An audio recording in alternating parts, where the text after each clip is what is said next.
నా పేరు ఎర్రబెల్లి రాఘవరావు. నేను స్వగ్రామం విష్ణూరు, మండలం పాలకుర్తి, జిల్లా జనగామ. నేను గత 40 సంవత్సరాల నుంచి రాజకీయాల్లో ఉండడం జరిగింది. నేను ఫస్ట్ కాంగ్రెస్లో ఉన్నాను.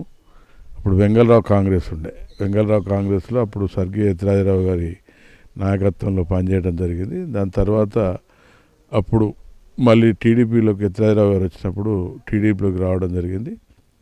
దాని తర్వాత ఆయనతోనే ప్రయాణం జరిగింది. తర్వాత నా కుమారుడు సుధాకర్ రావు గారితో తర్వాత కంటిన్యూషన్గా పార్టీలో టీడీపీలో ఉండటం.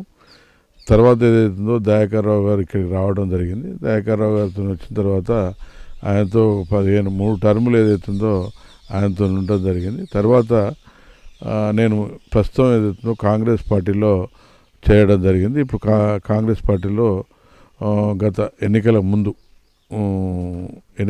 ఏదైతుందో కాంగ్రెస్ పార్టీలో రావడం జరిగింది. ఇప్పుడు కంటిన్యూషను మరి కాంగ్రెస్ పార్టీలో కొనసాగడం జరుగుతూ ఉంది.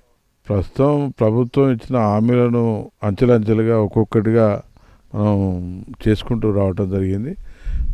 ఫస్ట్ ఏదైతుందో మహిళలకు ఉచిత బస్ సౌకర్యం కానీ, తర్వాత ఇది ఇప్పుడు రైతులకు రుణమాఫీ విషయంలో కూడా 1,00,000, 2 లక్షల రూపాయలు ఏదైతుందో చేయటం జరుగుతూ ఉంది. ప్రతిపక్షాలు ఏదైతుందో గగ్గోలు పెడతా ఉన్నాయి. ఎందుకంటే గతంలో ఇచ్చినటువంటి హామీలు అది టీఆర్ఎస్ ప్రభుత్వంలో 1,00,000 రూపాయల రుణమాఫీ అది పేరుకే చెప్పడం కానీ సక్రమంగా రైతులకు అందరికీ కూడా అందనటువంటి విషయం. ఎందుకంటే మిత్తి మందమే కట్టి అసలు అట్లే ఉంటే ఆ రుణాలన్నీ కూడా అట్లే ఉండిపోయినాయి. దీనికి ఏదైతుందో ఇప్పుడు కాంగ్రెస్ ప్రభుత్వం వచ్చిన తర్వాత రేవంత్ రెడ్డి గారు ఒక నిర్ణయం తీసుకోవడం జరిగింది. ప్రతి రైతుకు 2 లక్షల రూపాయలు అవుతుందో రుణమాఫీ చేయాలన్నదే లక్ష్యంగా పెట్టుకోవడం, రైతులు ఇవాళ హ్యాపీగా ఉండటం జరిగింది. అదేవిధంగా కాంగ్రెస్ ప్రభుత్వం వచ్చిన తర్వాత కూడా పండినటువంటి ధాన్యాన్ని ఏదైతుందో కొనుగోలు చేయడంలో కూడా మరి కీలకమైన పాత్ర పోషించడం, రైతులకు ఏదో సహకారంగా పనిచేయడం జరిగింది. ఇది ప్రస్తుతం కాంగ్రెస్ పార్టీ చేస్తున్నటువంటి విషయం. ముఖ్యంగా ఈ తెలంగాణ రాష్ట్రంలో కొంతమందికి రేషన్ కార్డులు కానీ, అదేవిధంగా పక్కా గృహ నిర్మాణం ఏదైతున్నదో చేయాలనేది ప్రభుత్వం యొక్క ముఖ్య లక్ష్యం. పేదవాడికి ఇల్లు కావాలి. గతంలో మరి టీఆర్ఎస్ ప్రభుత్వంలో కూడా డబుల్ బెడ్రూమ్లు అని చెప్పేసి నామమాత్రంగా కట్టడం జరిగింది. అందులో ఇప్పటి వరకు కూడా ఎవరు కూడా మరి ఆ గృహాలు ఉపయోగకరంగా లేనటువంటి పరిస్థితి ఉంది. దానికి నియోజకవర్గంలో కూడా చాలా దిక్కుల అలాంటి పరిస్థితి ఉంది. ముఖ్యంగా ఈ ప్రభుత్వంలో ఇప్పుడున్నటువంటి ఎమ్మెల్యే గారు ప్రత్యేక దృష్టి పెట్టి మా దగ్గర రైతాంగానికి సంబంధించిన 2 రిజర్వాయర్లు ఏదైతుందో ఇక్కడ ఉన్నాయి. ముఖ్యంగా పాలకుర్తి, అదేవిధంగా చెన్నూరు రిజర్వాయర్లు ఉన్నాయి. అవి అసంపూర్తిగా ఉన్నాయి. వాటిని ఏదైతుందో పూర్తి చేయాలి, ఈ రైతాంగానికి మరి నీళ్ళు ఇవ్వాలనేదే ఆలోచనలో వారు నిమగ్నమయ్యండి. వారి సొంత డబ్బులతో ఏదైతున్నదో చాలా పూడికలు ఉన్నటువంటి కాలువలను కూడా సుమారు చాలా దూరం కాలువలను కూడా క్లీన్ చేయడం జరిగింది. వర్క్ గురించి కూడా మరి ముఖ్యమంత్రి గారి దృష్టికి, సంబంధిత మంత్రి దృష్టికి తీసుకుపోవడం జరిగింది. ఈ సంవత్సరం ఏదైతుందో ఈ పూర్తిగా మరి పూర్తి చేసి రైతాంగానికి ఏదైతున్నదో నీళ్ళు అందించాలనే లక్ష్యంతో ఉండటం జరిగింది. ముఖ్యంగా ఈ గవర్నమెంట్లో ముఖ్యంగా మా శాసనసభ్యురాలు ముఖ్య ఉద్దేశం ఏంటంటే విద్య పట్ల, ఇలా వ్యవసాయ రంగానికి నీటి విషయంలో కానీ, అదేవిధంగా స్కూల్స్ నీడ్స్ గవర్నమెంట్ స్కూళ్ళు ఏదైతుందో మరి వాటిని చక్కదిద్దాలనే ఆలోచనతో ముందుకు సాగడం జరుగుతూ ఉన్నది. దానికి మా అందరి సహకారం, మేము కూడా గ్రామాలలో పనిచేయటం. అదేవిధంగా ఇంకొక అడ్వాంటేజ్ కూడా ఉంది. పార్లమెంట్ ఎన్నికల్లో కూడా మన వరంగల్ పార్లమెంట్కి సంబంధించిన మరి గెలుపు కడియం కావ్య గారిని కూడా గెలిపించుకోవడం జరిగింది. ఇద్దరు కూడా మంచి చదువుకున్నటువంటి వాళ్ళు.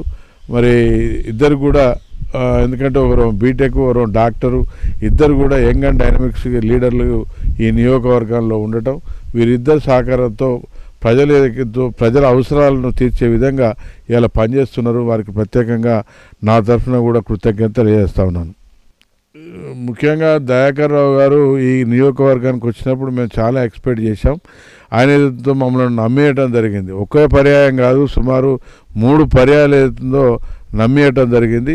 ఒక సీనియర్ లీడర్లు అందరినీ కూడా అనగదొక్కి ఆయనే రాజ్యం వెళ్ళేటువంటి పరిస్థితి రావడం జరిగింది.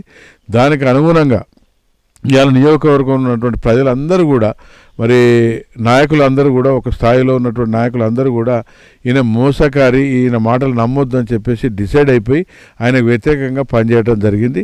మరి అదేవిధంగా ఝాన్సీ రెడ్డి గారు రాజకీయాలకు రావటం, ఇక్కడ ఒక మంచి ఒక మహిళగా, ఆమెకు ఒక పేరున్నటువంటి మహిళగా ఇక్కడికి రావటం, ఆమె గతంలో కూడా ఇక్కడ ఎన్నో అభివృద్ధి కార్యక్రమాలు చేసినట్టు ప్రజలకు అందుబాటులో ఉండటం మూలాన ప్రజలు నమ్మి విశ్వసించేదైతుందో మరి రాజకీయాలను ఆమె వైపు మొగ్గు చూపడం జరిగింది.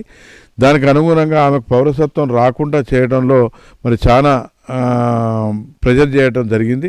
అయినా మరి పౌరసత్వం రాకున్నా కూడా ఆమె ఏదైతుందో వారసత్వాన్ని తీసుకొచ్చి ఆమె కోడలు ఏదైతుందో యశస్వి రెడ్డి గారిని ఇక్కడ పెట్టడం హర్షించదగ్గం. వాళ్ళు అన్ని రకాలుగా ఆయన తోని ప్రభుత్వ పరంగా ఆయన మంత్రిగా ఉండి వివిధ రకాల ఎన్నో రకాలుగా మరి ఇబ్బందులు పెట్టడం, ప్రలోభాలు పెట్టినా కూడా ప్రజల ఆయనతో విసరించుకోవడం జరిగింది. సుమారు 47,600 మేయాడితోని ఆమెను ఏదైతుందో గెలిపించడం జరిగింది. ప్రత్యేకంగా మరి ఇన్ని రోజులకి ఏదైతుందో ప్రజలు ఒక కనువిప్పుగా మొత్తం గ్రహించి దయాకర్ రావు గారి నాటకాలను ఏదైతుందో మరి ఒక రకంగా తిప్పికొట్టే విధంగా చేసి ఇవాళ ఓటు ద్వారా చూపించడం జరిగిందని కూడా ఈ సందర్భంగా తెలియజేస్తాను. ప్రజలను ఇన్ని రోజులు నమ్మి మభ్యపెట్టించడం జరిగింది, ఆయన మాటలు నమ్మడం జరిగింది.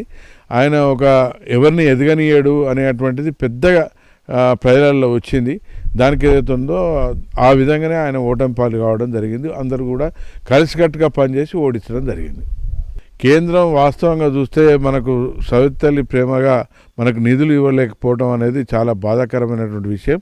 ఇది కేంద్ర ప్రభుత్వం మనకు చాలా నష్టం చేయడమే జరిగిందని కూడా నేను ఈ సందర్భంగా గుర్తు చేస్తున్నా.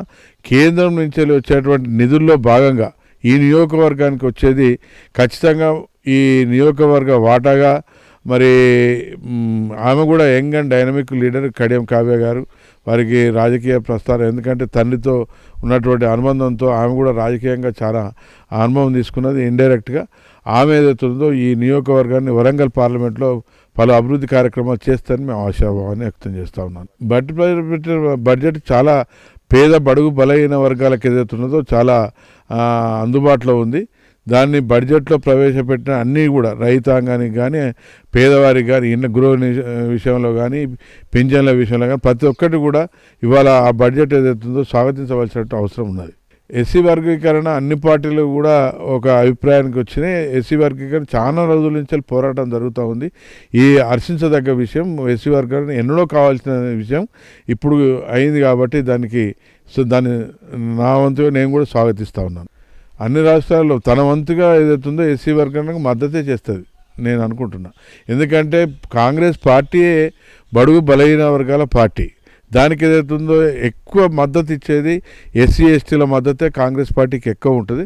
అందులో భాగంగా ఈ ఎస్సీ వర్గంకి అయితే ఖచ్చితంగా రాష్ట్ర వ్యాప్తంగా కాదు దేశవ్యాప్తంగా కూడా ఇవాళ ఏదైతుందో ఎస్సీ వర్గానికి కాంగ్రెస్ పార్టీ మద్దతు తెలుపుతుందని నేనైతే ఆశాభావాన్ని వ్యక్తం చేస్తూ ఉన్నాను. ఇప్పుడు కరెంటు బిల్లు అనేది 200 యూనిట్లు అనేది అది కొంత ఒకటే డిపార్ట్మెంట్కి సంబంధించింది కాకుండా దాన్ని వీళ్ళు అప్లికేషన్ చేయటంలో కానీ కొన్ని పొరపాట్లు ఉన్నాయి.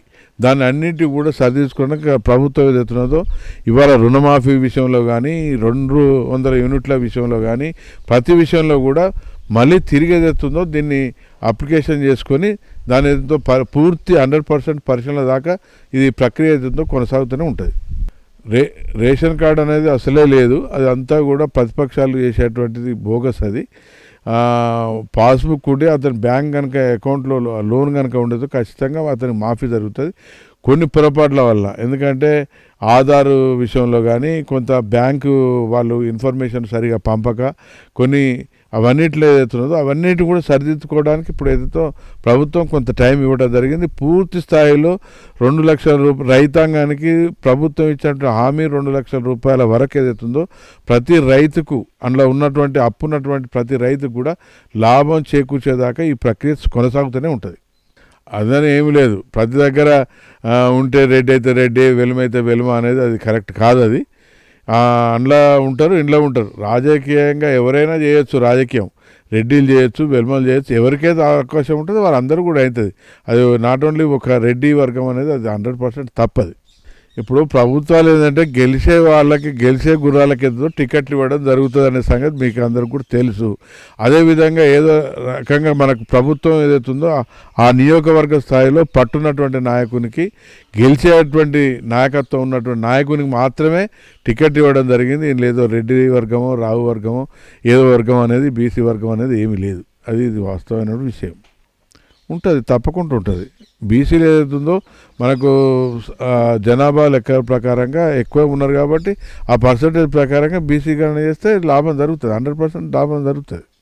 ఎక్కువ గృహ నిర్మాణం ఇండ్ల విషయంలో కానీ వీటి మీదనే బాగా రావడం జరిగింది. ఇంకోటి ధరణి విషయంలో కూడా కొంత రైతులకు ఏదో నష్టం జరిగింది. దాన్ని అన్నీ కూడా ఆ ధరణి పుస్తకాలను కూడా దాన్ని కొంచెం సవరణ చేసేసి రైతాంగానికి మిగిలినటువంటి రైతులు ఎవరికైనా పట్టాలు కాకుండా ఉండి ఇంకా చాలామంది అప్పుడు ఏదైతుందో దరఖాస్తులు తీసుకోవడం ద్వారా అవన్నీ కూడా పెండింగ్లో ఉన్నాయి. దాన్ని అన్నింటినీ కూడా ఇప్పుడు కలెక్టరు, తహసీల్దార్, ఆర్డీఓ పరిధిలో ఏదైతుందో సమస్య పరిష్కారానికి కావడానికి ఏదో ప్రభుత్వం ఒక గైడ్లైన్స్ ఇవ్వడం జరిగింది. అది త్వరలో 10-15 రోజులు ఏదైతుందో ఆ ప్రక్రియ కూడా కొనసాగుతుంది. పోలీస్ వ్యవస్థ అప్పుడు కూడా సమర్థవంతంగానే పనిచేస్తున్నది, ఇప్పుడు కూడా సమర్థవంతంగానే పనిచేస్తుంది. ఇప్పుడు ఏ పార్టీ అయినా కూడా గ్రామ పంచాయతీలో కానీ మండల స్థాయిలో కూడా ఎవరైనా కూడా ముందుగాల వారి క్యారెక్టర్ చూస్తుంది, వారికి ప్రజల ఆదరణ అభిమానాలు ఉన్నాయా అనేది చూస్తుంది. అటువంటి వాళ్ళకి ఏదైతుందో టికెట్ ఇవ్వడం జరుగుతుంది అనేది మా కాంగ్రెస్ పార్టీ యొక్క సిద్ధాంతం. ఆ రక ప్రక్రియలనే జరుగుతూ ఉంటుంది.